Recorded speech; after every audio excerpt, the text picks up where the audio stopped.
अजीत पवार और उनकी 3 बहनों के कुछ 40 ठिकानों पर इनकम टैक्स विभाग की छापेमारी के बाद महाराष्ट्र की सियासत में हंगामा शुरू हो गया। आयकर विभाग की इस कार्रवाई में बड़े और चौंकाने वाले खुलासे भी हुए हैं। आयकर विभाग के मुताबिक 2 बिचौलियों ने ओबेरॉय होटल में स्थायी कमरे बुक करा रखे थे, जहां अवैध लेन देन होता था। आयकर विभाग को करीब 1000 करोड़ रुपए से ज्यादा के लेन देन की जानकारी मिली है। आयकर विभाग की छापेमारी ने महाराष्ट्र की राजनीति को गरमा दिया है। अजीत पवार से जुड़े ठिकाने पर हुई कार्रवाई को एनसीपी प्रमुख शरद पवार ने बदले की भावना करार दिया है और इसे सत्ता का दुरुपयोग बताया।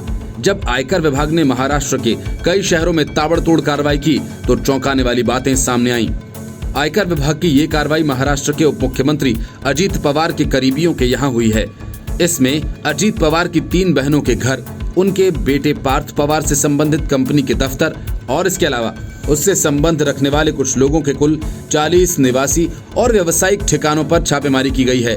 महाराष्ट्र के उप मुख्यमंत्री अजीत पवार के पास वित्त मंत्रालय भी है।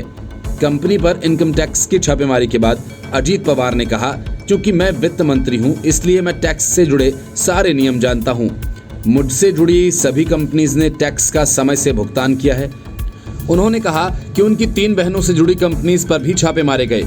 उनकी एक बहन कोल्हापुर और 2 बहनें पुणे में रहती हैं।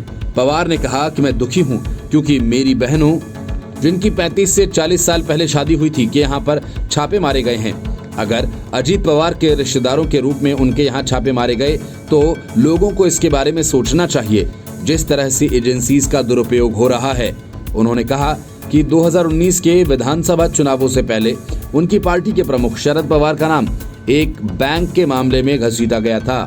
आधिकारिक सूत्रों के मुताबिक इनकम टैक्स विभाग ने गुरुवार को कथित टैक्स चोरी के आरोप में अजीत पवार के परिवार के सदस्यों और रियल एस्टेट कारोबार से जुड़े कुछ कारोबारियों के यहाँ छापे मारे। सूत्रों ने बताया कि मुंबई, सतारा और महाराष्ट्र के कुछ शहरों और गोवा में छापेमारी की गई। सूत्रों ने कहा कि डीबी रियल्टी, शिवालिक, जनांदेश्वर सहकारी चीनी कारखाना जैसे कारोबारी समूहों और अजीत पवार की बहनों से जुड़े व्यवसायों के परिसरों में छापे मारे गए हैं। इस मुद्दे को लेकर एनसीपी प्रमुख शरद पवार ने कहा कि लखीमपुर खीरी में किसानों के साथ जो कुछ हुआ उसे लेकर महाराष्ट्र कैबिनेट ने निषेध प्रस्ताव पास किया। मैंने दिल्ली में प्रतिक्रिया दी, शायद इसलिए सत्ताधारी दल के किसी व्यक्ति को बुरा लगा होगा और इसीलिए ऐसी कार्रवाई हो रही है।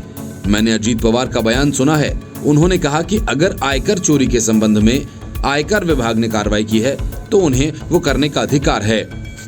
Bureau report, news of India.